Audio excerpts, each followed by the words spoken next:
Agencies in our state are raising concern. Fearful an ongoing lawsuit could put communities in danger. The debate stems from Wisconsin's spills law, put in place to protect people from hazardous chemicals and leaks. And you may remember the town of Peshtigo filed a major lawsuit against Tyco Fire Products and Johnson Controls last year because of PFAS contamination. It's just one example of hazardous chemicals in our area. Emily Roberts brings us both sides, new at 5.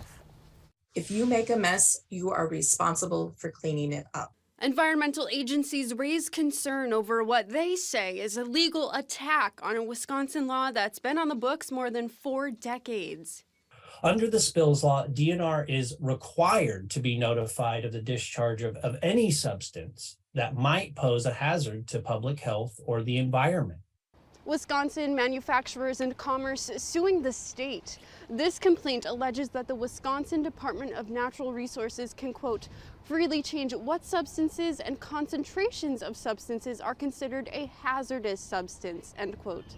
During its lawsuit, WMC has even made the absurd claim that until there is a list, DNR has no authority to investigate or clean up hazardous contamination under the spills law. WMC's Executive Vice President of Government Relations issuing a statement in response, saying in part, quote, WMC has consistently and cooperatively worked with policymakers to tackle environmental concerns associated with PFAS substances, and our lawsuit has nothing to do with overturning or weakening Wisconsin's spills law, a point confirmed by Circuit Court, end quote. Spills law advocates say the legislation is vital to holding companies accountable. Over the last 365 days, you find that 1,296 spills have been reported to DNR under the spills law.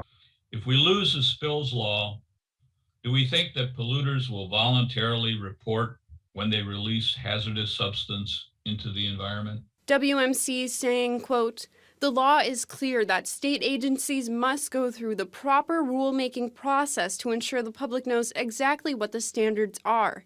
This process also makes certain all stakeholders have a voice, end quote. The lawsuit is currently pending before the Wisconsin Court of Appeals District 2. In Green Bay, Emily Roberts, Action 2 News.